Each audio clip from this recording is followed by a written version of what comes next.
Hello students, आज हम पढ़ेंगे क्लास 7th की मैथ की एक्सरसाइज 1.4 पढ़ेंगे आज हम, जिसमें हम कहाँ पर थे। हमारा देखो प्रॉपर्टी ऑफ एडिशन हो गया था, प्रॉपर्टी ऑफ सब्ट्रैक्शन भी हो गया था। अब आगे हम प्रॉपर्टी ऑफ मल्टीप्लीकेशन पे। ठीक है, प्रॉपर्टी ऑफ मल्टीप्लीकेशन में क्या है, पहले इसमें क्या पढ़ेंगे हम, जैसे हमने उसमें पढ़ा था उसी की तरह।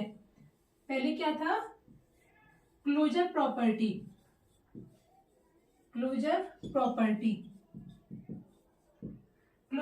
में पढ़ेंगे। उसमें हमने क्या पढ़ा था, जैसे कि उसमें एडिशन वाली में क्या था, एडिशन वाली में ये था कि 2 + 3 = 5। अगर 2 एक इंटीजर है और 3 भी एक इंटीजर है तो इनका एडिशन भी क्या होगा, एक इंटीजर ही होगा। उसी तरह से इसमें मल्टीप्लीकेशन में क्या होगा, जैसे मैंने लिया 2 × 5, तो 2 × 5 क्या होता है, 10 होता है। तो ये एक इंटीजर है और ये भी एक इंटीजर है, तो इनका मल्टीपल भी क्या होगा, एक इंटीजर होगा। ठीक है, इंटीजर क्या होते हैं, इंटीजर में बताया था all whole numbers plus negative of natural numbers, यानी कि -1 -2, यानी कि ये सारे होते हैं, इनफाइनाइट तक जाता है, ये सब होते हैं, ये सब आते हैं उसमें। ठीक है, तो ये क्लोजर प्रॉपर्टी होगी इसकी। और सेकंड होता है इसमें कम्यूटेटिव प्रॉपर्टी, कम्यूटेटिव प्रॉपर्टी। ठीक है, कम्यूटेटिव प्रॉपर्टी में क्या है, कम्यूटेटिव प्रॉपर्टी में ये है, जैसे कि मैंने बताया था कि 2 × 5 इक्वल होगा 5 × 2 के। ठीक है, इनको आगे पीछे लिख सकते हैं, तो इसका मान भी 10 होगा और इसका मान भी 10 होगा। कम्यूटेटिव प्रॉपर्टी में ये है कि इसके हम आगे पीछे भी लिख सकते हैं। ठीक है, थर्ड नंबर पे क्या है, थर्ड पे है एसोसिएटिव प्रॉपर्टी। एसोसिएटिव प्रॉपर्टी इसमें क्या है, इसमें भी जैसे 2 टर्म है, इसमें 3 टर्म्स हो जाएंगे, जैसे 2 × 5 × 3। इसमें क्या है, इनका मल्टीपल क्या होगा, 5 × 10, 10 × 3 = 30। ठीक है, और इनको आगे पीछे लिखें अगर हम 5 3 2 कैसे भी लिख लो इनको, तो इनका मल्टीपल भी क्या होगा, 30 ही होगा। 5 3 = 15, 15 2 = 30। ठीक है, तो ये होती है एसोसिएटिव प्रॉपर्टी। ये सारी प्रॉपर्टी एडिशन में, ये ही सब्ट्रैक्शन में, और ये मल्टीप्लीकेशन में, ये डिवीजन में, ये सारी होती हैं। ठीक है, अब नेक्स्ट चलते हैं। नेक्स्ट है, चलो तो आगे चलते हैं पहले।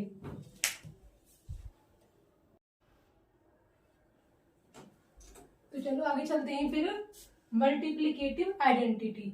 ठीक है, इसमें क्या होगा, मल्टीप्लिकेटिव आइडेंटिटी इसमें होगा 2 × 1, ये भी 2 होगा।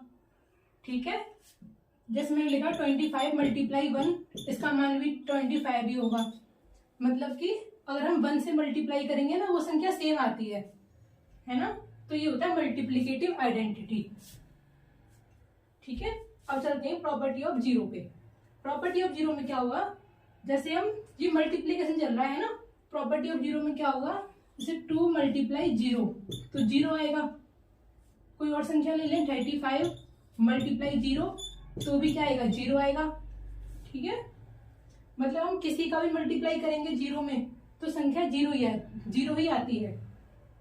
मल्टीप्लीकेटिव इनवर्स क्या होगा, जैसे मैंने कोई संख्या ली 25, इसका मल्टीप्लीकेटिव इनवर्स क्या होगा, 1/25।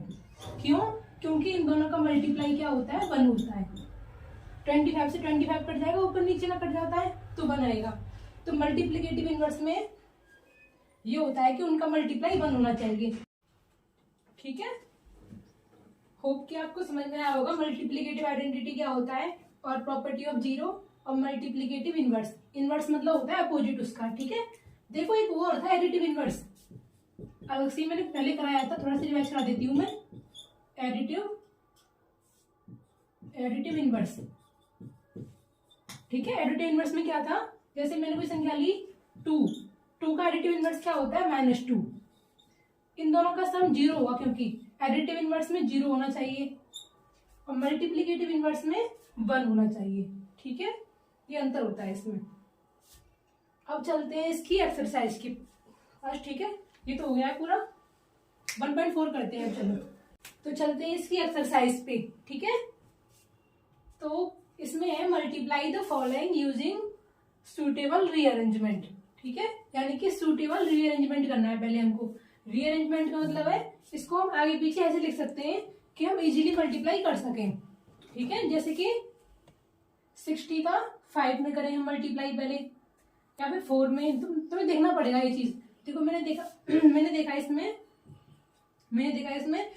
25 का 4 में करें अगर हम, तो 25 का 100 हो जाएगा, और 60 का 5 में करें तो 6 5 30, तो ये सिंपली मल्टीप्लाई हो जाएगा। ठीक है, जैसे मैंने किया 60 को 5 के साथ ले लिया मैंने 60।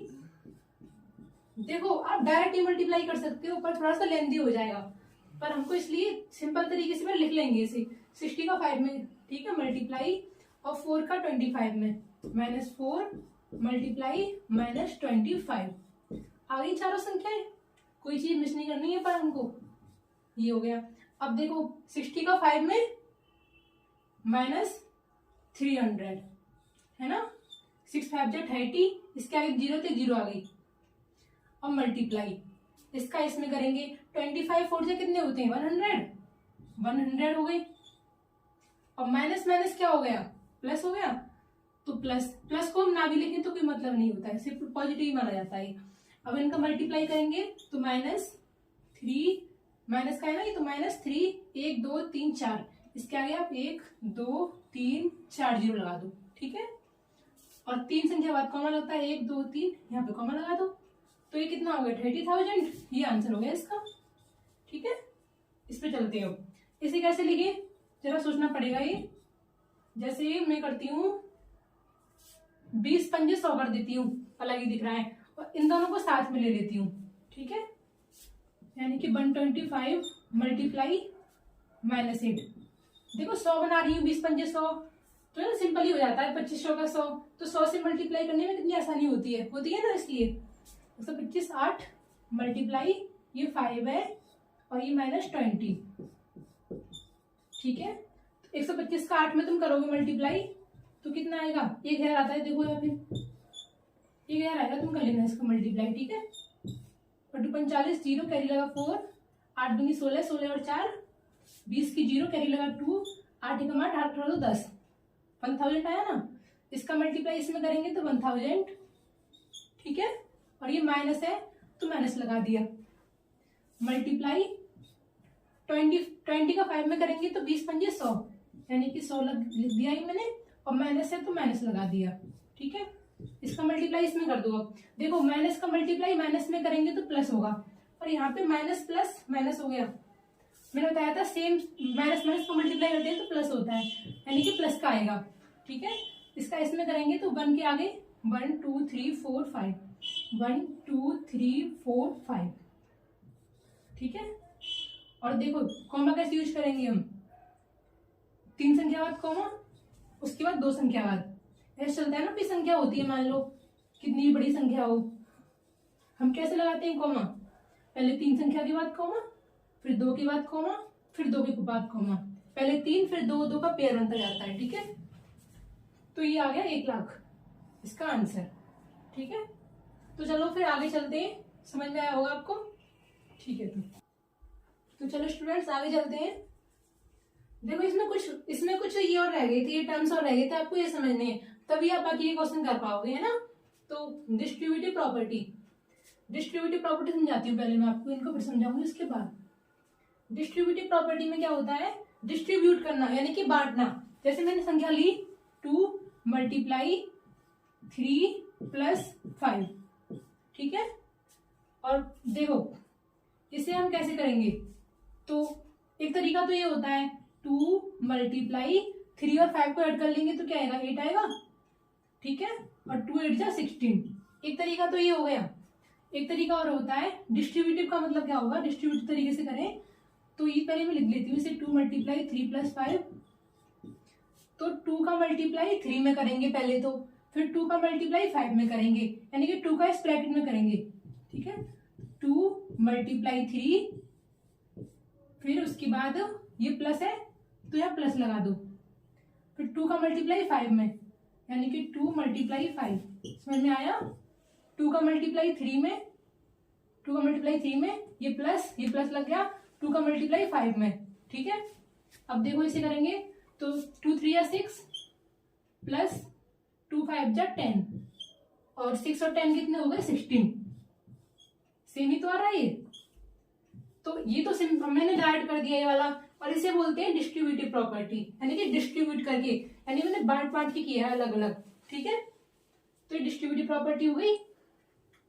और जैसे मैं एक और एग्जांपल लेती हूँ इसमें अलग, ये तो पॉजिटिव की हो गई, अब मैं लेती हूँ नेगेटिव की, है ना। जैसे मैं लेती हूँ, इसी को लिख लेती हूँ यहाँ पे 5 माइनस 3, वो पॉजिटिव की थी, माइनस नेगेटिव की है। तो देखो एक तरीका तो इसका ये है, 2 मल्टीप्लाई 5 में से 3 घटाएंगे 2, और 2 2 जा 4, ठीक है। और डिस्ट्रीब्यूटिव से करें अगर हम तो कैसे करेंगे, 2 का मल्टीप्लाई इसमें और 2 का मल्टीप्लाई इसमें, यानी कि 2 का मल्टीप्लाई 5 में, ठीक है। उसके बाद माइनस है तो माइनस लगा दिया, वहां प्लस था या माइनस है तो माइनस लगा देंगे। अब 2 का मल्टीप्लाई 3 में, यानी कि 2 का मल्टीप्लाई 3 में, ठीक है। 2 5 2 3, अब इससे सॉल्व करेंगे 2 5 जा 10, ठीक है, माइनस 2 3 जा 6, तो क्या आया 4 ही तो आया, और 4 ही पहले आया था हमारा। तो ठीक है, ये होती है डिस्ट्रीब्यूट, यानी कि डिस्ट्रीब्यूट का मतलब क्या होता है बांटना। तो बांट के करना ऐसे हो गया, ठीक है। आगे चलते हैं, समझ में आया। अब इसको अब चलते हैं इस पे, प्रॉपर्टी ऑफ डिवीजन, इसी में दे रखा है। तो क्लोजर प्रॉपर्टी डिवीजन की है।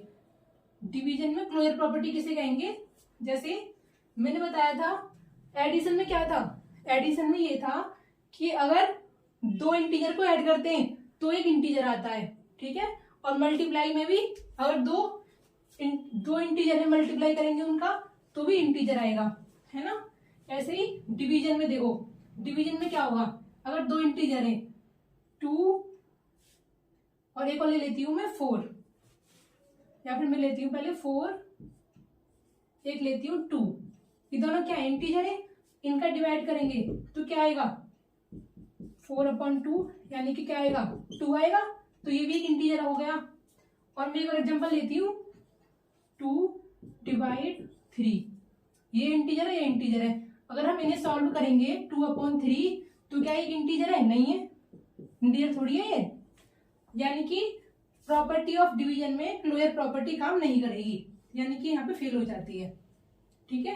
पता है इंटीजर क्यों नहीं है, इंटीजर हमेशा एक होल नंबर या फिर नेगेटिव ऑफ नेचुरल नंबर होता है। तो ये होगा क्लोजर प्रॉपर्टी, यानी कि यहाँ पे काम नहीं करती, ये गलत हो चुकी है। कम्यूटेटिव प्रॉपर्टी ये हमने पहले ही पढ़ी थी, पर ये डिवीजन वाली है। तो डिवीजन में क्या होगा, जैसे कि मैंने उसमें क्या था 2/4 इक्वल होना चाहिए 4/2, ये कम्यूटेटिव प्रॉपर्टी होता है। इसमें आगे पीछे लिख देते हैं, और वो दोनों इक्वल होने चाहिए। क्या ये दोनों कभी इक्वल हो सकते हैं, नहीं हो सकते। 2/4 क्या होता है 1/2, 2 1 जा 2 2 जा 4, और 4/2 क्या होता है 4/2 लिखेंगे तो क्या आएगा 2 आएगा, ये दोनों इक्वल थोड़ी नहीं है। तो ये भी यहाँ पे क्या हो गई, फेल हो चुकी है कम्यूटेटिव प्रॉपर्टी, ठीक है। अब एसोसिएटिव प्रॉपर्टी, एसोसिएटिव में क्या है, इसमें 3 टर्म्स होते हैं, 3 टर्म्स लेंगे उनको आगे पीछे लिखेंगे, वो भी अलग आएंगे, सेम तो आ नहीं सकते। तो ये भी यहाँ पे फेल हो चुकी है, यानी कि प्रॉपर्टी ऑफ डिवीजन में ये तीनों काम नहीं करेंगी। अब आ गया प्रॉपर्टी ऑफ 1, प्रॉपर्टी ऑफ 1 में क्या होगा, इसमें 1 से डिवाइड करेंगे। देखो इसमें कुछ भी कोई लिया 2 डिवाइड 1 करेंगे तो क्या आएगा 2 ही आएगा, ठीक है। और कोई संख्या और लो 3 डिवाइड 1 करो तो 3 ही आएगा, तो ये तो काम करेगी, ये तो सही है। प्रॉपर्टी ऑफ 1 में क्या होगा, अगर हम जिस संख्या से डिवाइड करेंगे तो वही संख्या आ जाती है, यानी कि 2 आएगी। 2 का 1 से डिवाइड करेंगे, 3 का 1 से डिवाइड करेंगे 3 आएगा। प्रॉपर्टी ऑफ 1 है, यानी कि 1 से डिवाइड करेंगे इसमें तो जो दूसरी संख्या है वही लौट के आ जाती है, ठीक है। 3 है तो 3 आ गया, है ना। प्रॉपर्टी ऑफ 0, प्रॉपर्टी ऑफ 0 में क्या है, प्रॉपर्टी ऑफ 0 में जैसे मैंने लिया 0/2, 0/2, तो क्या आएगा 0/2, तो 0 हो गया। यानी कि प्रॉपर्टी ऑफ 0 में 0 ही आता है। 0 को किसी से डिवाइड करेंगे तो 0 ही आएगा। 0/12, 0/5 कुछ भी ले लो, पर आएगा आपका 0 ही हमेशा। ठीक है, लास्ट रह गया है डिवीजन ऑफ 0। तो डिवीजन ऑफ 0 में क्या होगा, जैसे मैं इसे ऊपर कर देती हूँ, डिवीजन ऑफ 0 इससे आप कर दूं मैं। प्रॉपर्टी ऑफ 0 थी वो, ये डिवीजन ऑफ 0 है। तो डिवीजन ऑफ 0 का मतलब है डिवाइड करना है 0 से। जैसे 2/0, यानी कि 2/0। ठीक है, 2/0 करेंगे तो क्या आएगा, देखो 0 का डिवाइड करेंगे 2 में, इसका मतलब ये तो 0 को हम यहाँ लिखते हैं डिवाइजर पे और 2 को लिखते हैं हम डिविडेंड पे। तो 0 का डिवाइड 0 में 2 में करेंगे, 0 बार जाएगा तो 0, 2 आ गए यहाँ पे, यानी कि जाता जाएगा। तो इसका मतलब ये होता है नॉट डिफाइंड। और अब कभी भी अपन में 0 आ जाए तो हमेशा क्या हो जाता है, नॉट डिफाइंड, यानी कि इसे डिफाइन नहीं किया जा सकता। ठीक है, अगर 0/2 होता है वो तो 0 हो जाएगा, और 2/0 आएगा तो वो क्या होगा, नॉट डिफाइंड, यानी इसे डिफाइन नहीं कर सकते। ठीक है, तो अब चलते हैं क्वेश्चन नंबर 2 की तरफ। ठीक है, तो चलो क्वेश्चन नंबर 2 पे चलते हैं। क्वेश्चन नंबर 2, इसमें वेरीफाई करना है ये 27 × 6 प्लस ये -4 है ये, और 27 × 6 प्लस 27 - 4। तो देखो मैंने बताया था पहले 27 का मल्टीप्लाई करेंगे 6 में, ठीक है, और ये प्लस जो ये वाला ये प्लस बीच में आ गया, और 27 × -4, समझ में आया। इसके साथ जैसे ये ब्रैकेट लगा हुआ है ना, इसके साथ इसे ले लेंगे पहले। ठीक है, ले लिया, फिर लगा देंगे प्लस, ये प्लस लगा दिया, उसके बाद इसके साथ ही इसको लेंगे, है ना। तो ये लिख दिया है, तो इसे लिख रहा है ना 27 6 और 27 - 4 बीच में प्लस है, यानी कि ये ठीक है। पर हमें ये वेरीफाई करना है।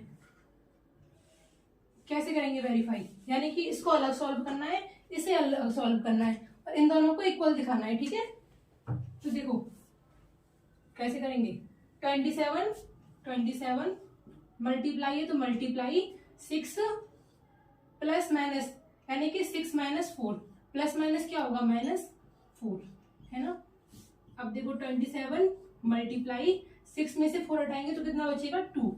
ठीक है, अब इन दोनों का मल्टीप्लाई कर दो, अब कितना आएगा, 2 7 जा 14 का 4 कैरी 1, 2 2 जा 4 और 1 5। ठीक है, ये हो गया 54। और इसको भी 54 कर दें हम तो वेरीफाई कर देंगे, यानी कि इक्वल आना चाहिए इसके। तो इसे सॉल्व करते हैं ना, इसे सॉल्व करेंगे, कैसे करेंगे, 27 का मल्टीप्लाई करो पहले 6 में।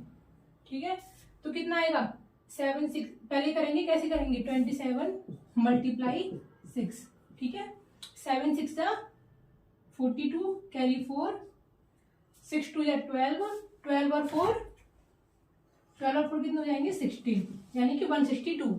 तो 162 हो गया इसका, यहाँ प्लस है तो ये प्लस लगा दिया। अब 27 का 4 में करना है, 27 का मल्टीप्लाई करना है 4 में, -4 है ना तो माइनस लगा देंगे इसके आगे, और मल्टीप्लाई सेम ऐसे कर लेंगे। 7 4 जा 28, 8 कैरी लगा 2, और 4 2 जा 8 और 4 2 जा 8 और 2 10। ठीक है, 108। ठीक है, इसके बाद 162, और देखो ये प्लस माइनस हो गया, और 108, है ना। अब क्या हो जाएगा, इससे में से इसे घटा दो, देखो ऐसे कर लेती हूँ तो मैं 162 - 108। तो देखो 12 में से 8 घटाएंगे तो 4, यहाँ क्या बचेगा 5, 5 में से 0 घटाएंगे 5।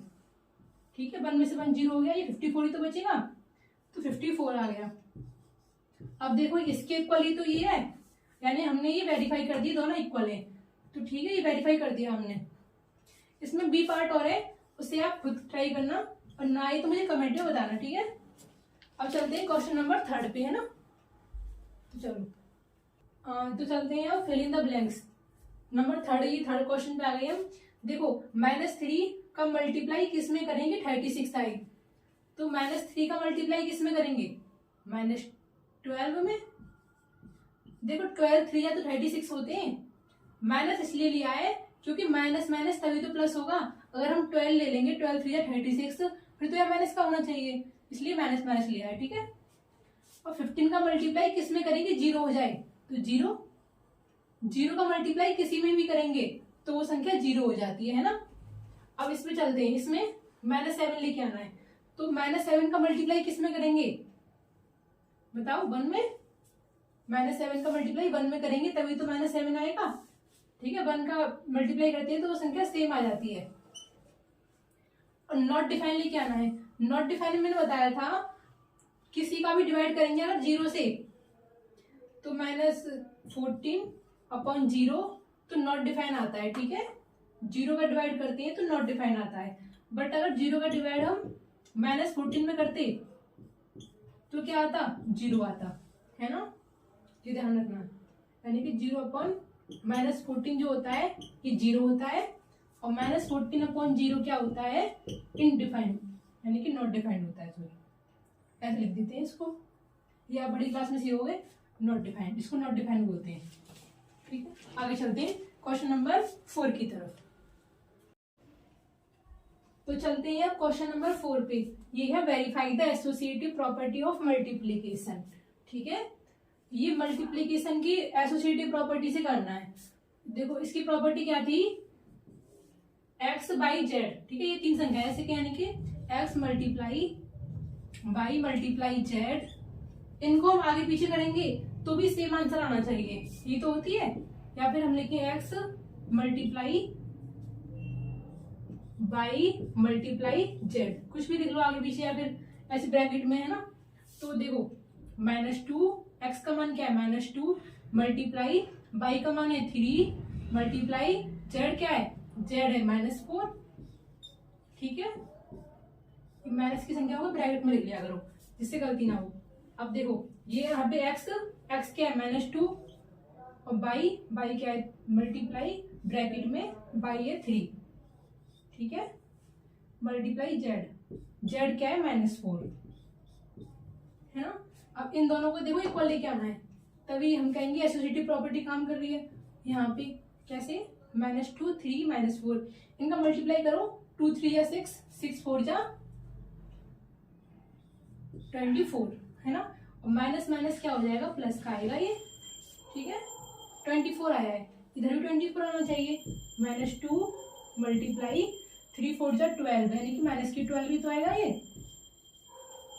प्लस माइनस माइनस के, या माइनस तो माइनस आ गया। अब देखो 12 2 जा 24, माइनस माइनस प्लस, प्लस का 24 आया है, यहाँ भी प्लस का 24 आया है, तो हमने ये वेरीफाई कर दिया, ठीक है। अब चलते हैं क्वेश्चन नंबर 5 की तरफ, है ना। तो चलो क्वेश्चन नंबर 5 की तरफ चलते हैं। इसमें है evaluate the following using distributive property, ठीक है। डिस्ट्रीब्यूटिव प्रॉपर्टी से करना है ये, तो कैसे करेंगे इसे करेंगे, इसमें देखो 876 और 876 दोनों में आ रहा है, यहाँ पे प्लस लग रहा है, तो इन दोनों में से कॉमन आ जाएगा, यानी कि -876, ठीक है। और ब्रैकेट में क्या बचेगा, ये बाहर आ चुका है तो यहाँ बचेगा 9, और ये प्लस आ गया, और ये बाहर आ गया तो यहाँ कुछ भी नहीं बचा, यानी कि 1 तो हो गई ना। 1 का मल्टीप्लाई इसमें करेंगे तो ये आएगा, ठीक है। इसके बाद -876 और 9 और 1 10, यहाँ मल्टीप्लाई मानते हैं, तो कोई चिन्ह नहीं होता है, मल्टीप्लाई मानते हैं, ठीक है। मल्टीप्लाई 9 और 1 10, तो क्या हो जाएगा -876, और ये 10 का मल्टीप्लाई करेंगे तो 0 हो जाएगा, ठीक है। ये हो गया 0, यानी कि -8760 इसका आंसर आ चुका है। अब चलते हैं क्वेश्चन नंबर इसकी तरफ, ठीक है। इसमें क्या करेंगे, ये 1100, देखो इसे देखो, ये लिख रहा है यहाँ पे, एक टर्म ये है और दूसरा टर्म क्या है, ये वाला है ना।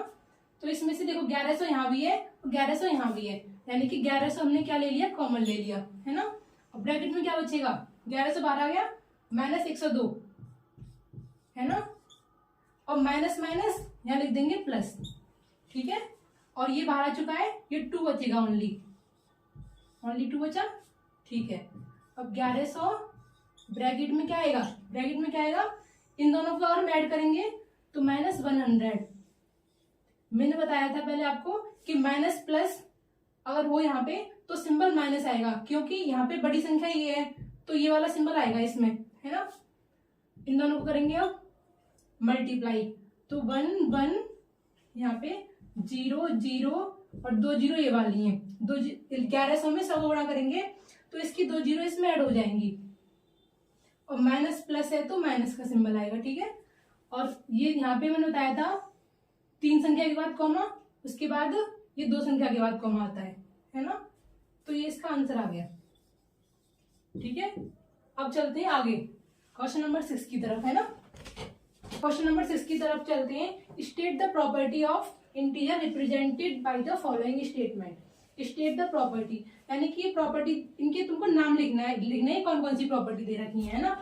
यानी कि 3 + 2 + 4, ये 3 + 2 + 4, ये थोड़ा सा आगे पीछे लिख दिया है ना ये, तो ये कौन सी प्रॉपर्टी होती है, एसोसिएटिव प्रॉपर्टी, है ना।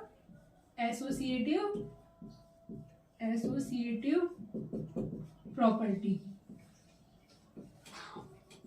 ठीक है, एसोसिएटिव प्रॉपर्टी। अब नेक्स्ट चले सेकंड वाले में क्या है, 210 × 0, तो 0 आ रहा है, तो 0 आ रहा है, तो ये कौन सी होती है, property of zero, property of zero. इन्हें मैं आपको करा चुकी हूँ ऑलरेडी, एग्जाम्पल पे शुरू में करा चुकी हूँ, प्रॉपर्टी ऑफ जीरो, है ना। प्रॉपर्टी ऑफ जीरो हो गई है। क्वेश्चन नंबर सी में इसमें क्या है, 968 का मल्टीप्लाई अगर हम 1 में करेंगे तो 960 आएगा, है ना। तो ये क्या होता है, मल्टीप्लिकेटिव आइडेंटिटी, जो सेम आ जाता है ना 1 से मल्टीप्लाई करके, तो इस प्रॉपर्टी को बोलते हैं हम मल्टीप्लिकेटिव आइडेंटिटी, है ना। मल्टीप्लिकेटिव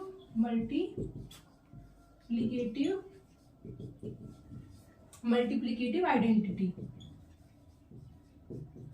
ठीक है, मल्टीप्लिकेटिव आइडेंटिटी। अब इस पे चलते हैं। 81 मल्टीप्लाई हो रहा है 50 - 4, तो ये क्या हो रहा है, देखो इसका मल्टीप्लाई भी बताया था, ब्रैकेट में लिखा हुआ है 81 है यहाँ पे, इसका मल्टीप्लाई इसमें करेंगे, उसके बाद माइनस लगा के बीच में माइनस लगा दिया, 81 का मल्टीप्लाई 15 में करते हैं, ठीक है। ऐसे तो हो रहा है 81 का 15 में माइनस लगा के 81 का 15 में, है ना, ये हो रहा है। तो ये कौन सी वाली प्रॉपर्टी थी, इस प्रॉपर्टी का नाम क्या था, डिस्ट्रीब्यूटिव प्रॉपर्टी, है ना। देखो ये तो एडिशन वाली होती है डिस्ट्रीब्यूटिव प्रॉपर्टी, और ये कौन सी होती है, सॉरी ये तो एसोसिएटिव प्रॉपर्टी है, ये डिस्ट्रीब्यूटिव प्रॉपर्टी है। तो डिस्ट्रीब्यूटिव